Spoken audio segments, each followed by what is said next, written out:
providing Castro with offensive military weapons? We step up our intelligence activities. Reconnaissance of the island and its approaches is increased. If offensive weapons are coming into Cuba, it threatens the security of the entire Western Hemisphere. For Cuba sits almost exactly in the middle of the Americas, astride the Panama Canal. But to act, the president needs not rumors, but facts. On October 14, a recon plane returns with the first hard photographic evidence indicating the presence of Soviet offensive missiles in Cuba. Immediately, increased surveillance is ordered. And even before the new information can be fully assessed, the president orders the leaders of America's armed forces to prepare for any emergency.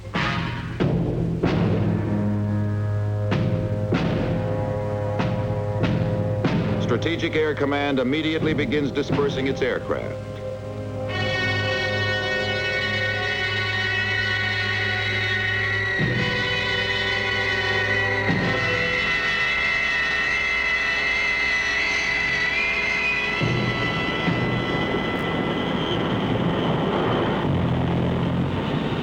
SAC also moves bombers and tankers from Florida bases to make room for tactical aircraft in the southeastern United States, closest to Cuba.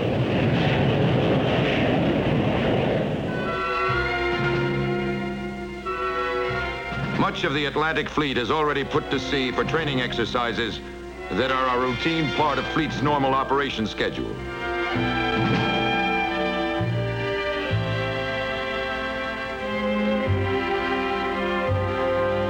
Polaris submarines are on station.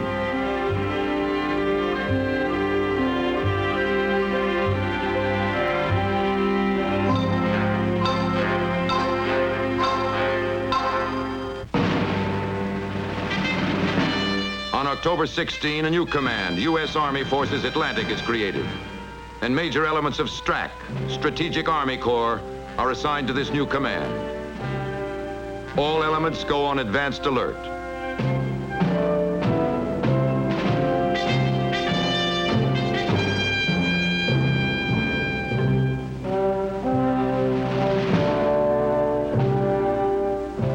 Units begin intensive training exercises to maintain combat readiness.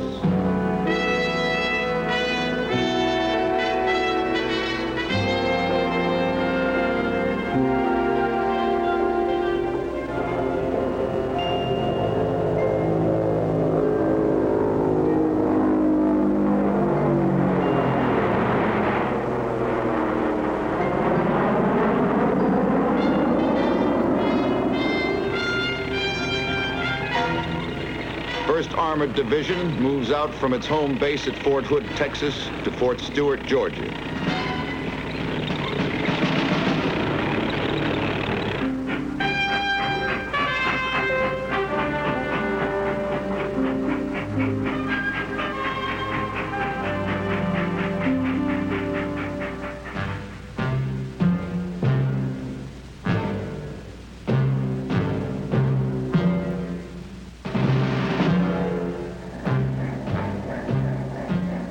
U.S. Army Atlantic Command includes infantry, airborne, armored, and logistical troops.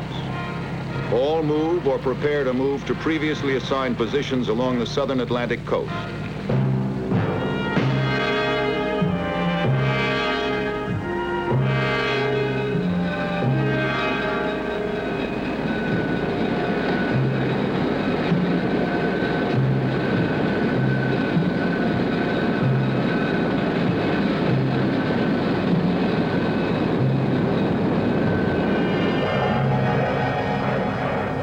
Tactical Air Command quickly brings its aircraft to an advanced alert.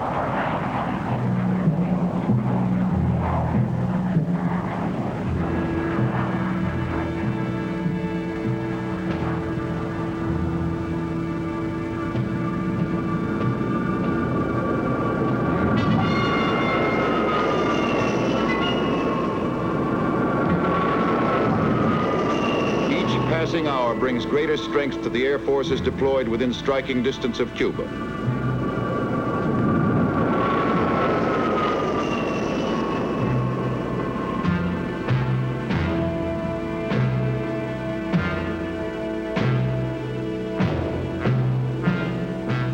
Within minutes after landing at new bases, Tactical Air Command planes are armed and operational. By October 20th, Tactical Air Command has moved thousands of tons of equipment and aircraft into the southeastern United States, mainly to Florida bases.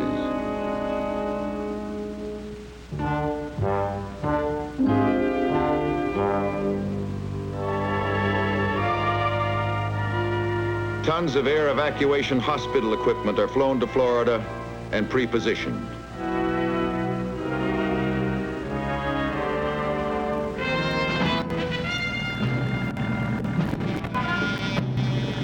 Army Air Defense battalions equipped with surface-to-air missiles are moved to Florida by rail and air from all across the United States.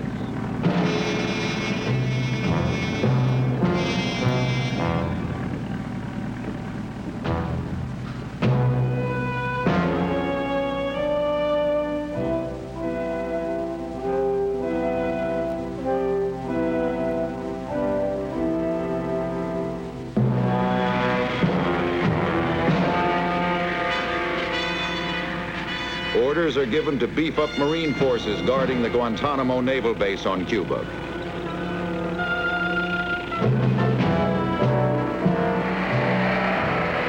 The Ready Marine Battalion landing team at sea with the Atlantic Fleet is put ashore at Guantanamo.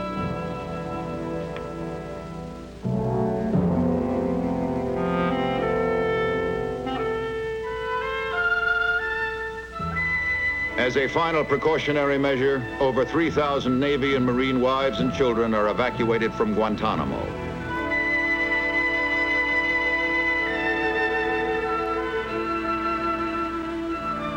The vast military deployment causes little notice outside Florida. Although a direct military confrontation with the Soviet Union may be less than 72 hours away, few civilians are aware of the impending crisis.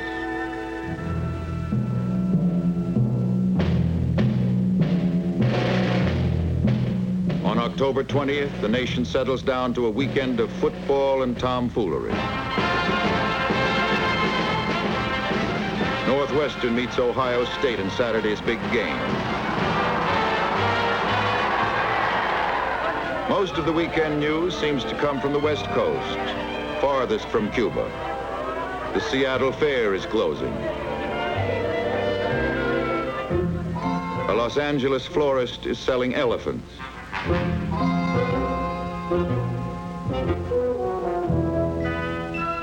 As the weekend starts, in a move partly designed to offset counterintelligence about the redeployment, the president resumes pre-election touring. The day before, the Soviet Foreign Minister Andrei Gromyko had told Mr. Kennedy that Russia had no offensive weapons in Cuba.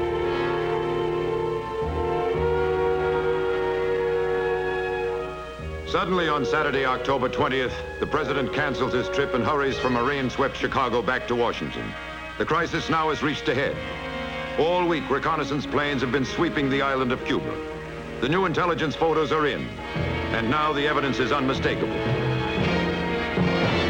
It shows Russian IL-28 Beagle bombers capable of carrying nuclear weapons. And it shows more offensive ballistic missiles being emplaced. These are medium range. These are intermediate range. Both have nuclear strike capabilities. All of the Western Hemisphere, from Hudson Bay to Lima, Peru, is within their range. With the facts now before him, President Kennedy continues to meet with his top advisors and prepares to address the nation. Now begins a period of intensive public guessing.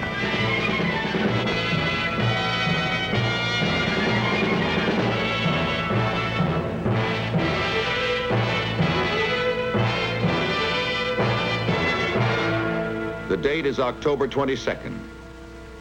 I have directed that the following initial steps be taken immediately. First, to halt this offensive buildup, a strict quarantine on all offensive military equipment under shipment to Cuba is being initiated. All ships of any kind bound for Cuba, from whatever nation or port, where they're found to contain cargoes of offensive weapons, be turned back. I have directed the continued and increased close surveillance of Cuba and its military buildup. Should these offensive military preparations continue, thus increasing the threat to the hemisphere, further action will be justified. I have directed the armed forces to prepare for any eventualities. Third, it shall be the policy of this nation to regard any nuclear missile launched from Cuba against any nation in the Western Hemisphere as an attack by the Soviet Union on the United States, requiring a full retaliatory response upon the Soviet Union.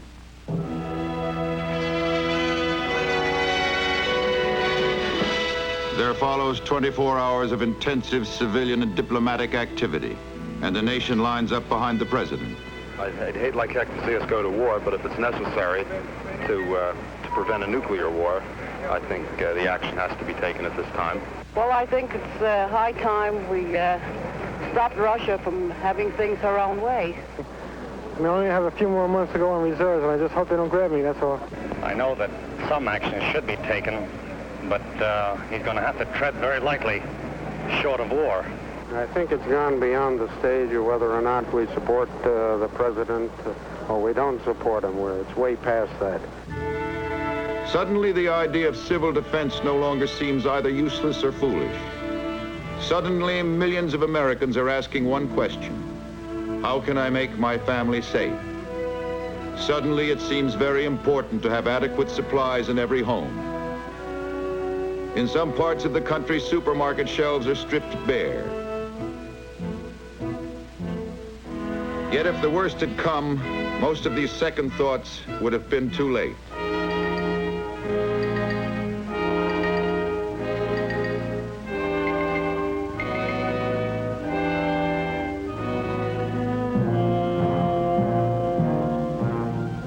Across the nation, local government authorities and civil defense organizations step up the pace of stocking their community fallout shelters with essential supplies.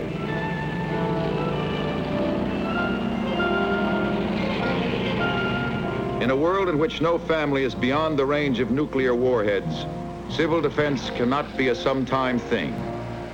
It is all the time, or it is no defense at all.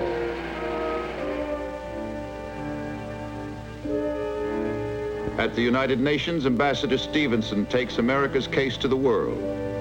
He asks Russia's ambassador, "Do you, Ambassador Zorin, deny that the USSR has placed and is placing medium and intermediate range missiles and sights in Cuba?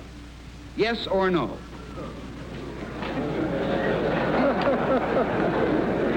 You will have your answer in due course. I'm prepared to wait for my answer until hell freezes over, if that's your decision. With support pouring in from the free world, President Kennedy signs the quarantine order.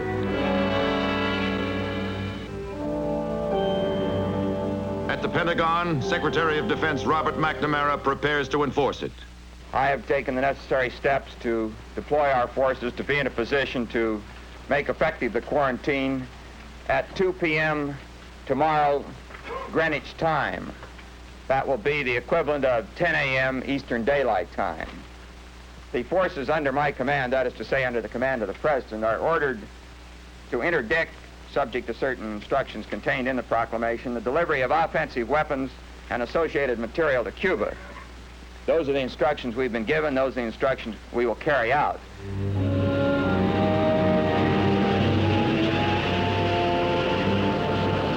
Strategic Air Command B-52 bombers, already on a massive worldwide airborne alert, are now flying 24-hour mission.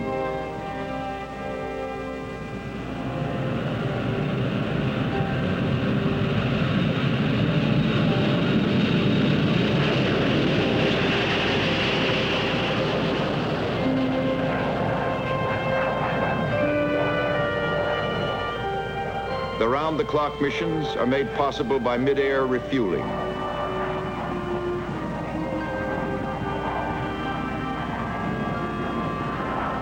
Before one B-52 leaves its airborne station, another is airborne to take its place.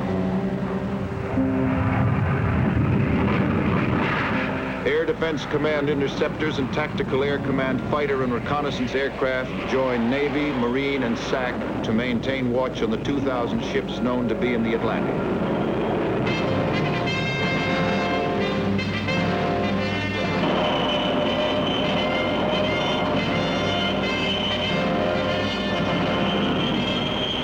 No one is certain how many of them are headed for Cuba with cargoes of prohibited weapons. All that is sure is that within 24 hours, a confrontation between the searching forces of the United States and a Soviet vessel heading for Cuba must take place.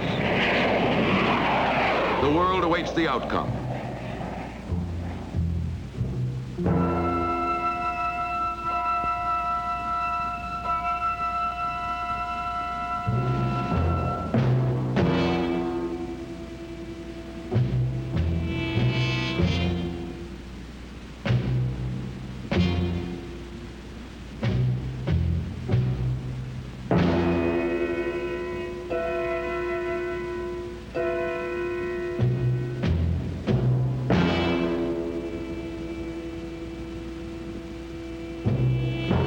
On Thursday, October 25th, the Navy intercepts the Soviet tanker Bucharest and allows her to proceed.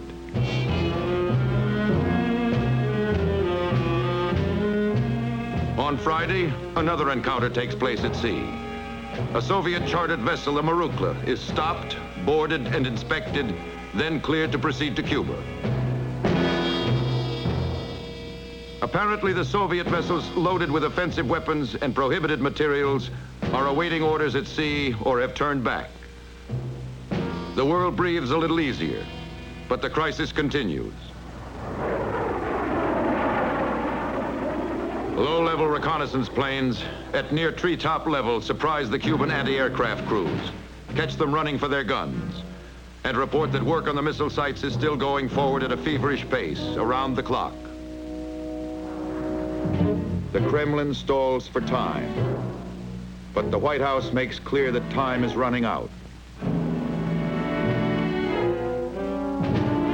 All Strategic Air Command bombers not on airborne alert are prepared to take off, combat ready within 15 minutes of scramble notice. The maximum force of anti-aircraft missiles is on 5 to 15-minute alert.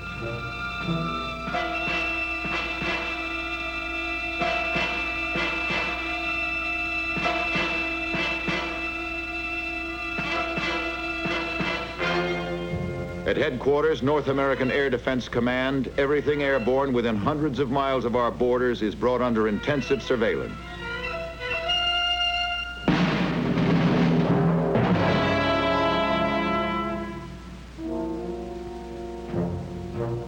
Men and women the world over hang on the news.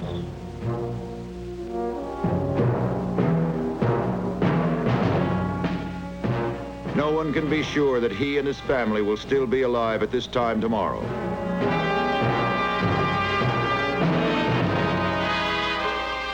On Sunday morning, a message reaches the White House from Moscow.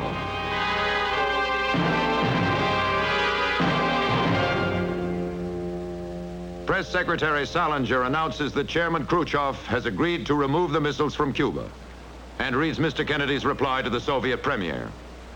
The president already has left the White House to attend services at his church.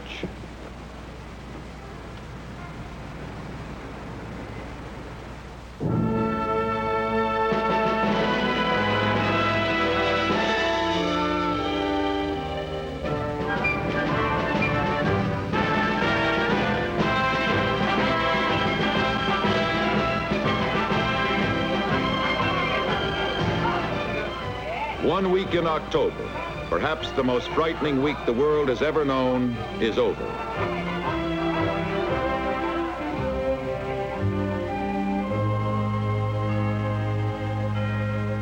There would be something special to be thankful for when Thanksgiving Day rolled around. War had not come during that fateful 1 week in October. It might never come, but it might. And there could be no letting down. Low-level surveillance over Cuba would verify the fact that missile sites had been dismantled.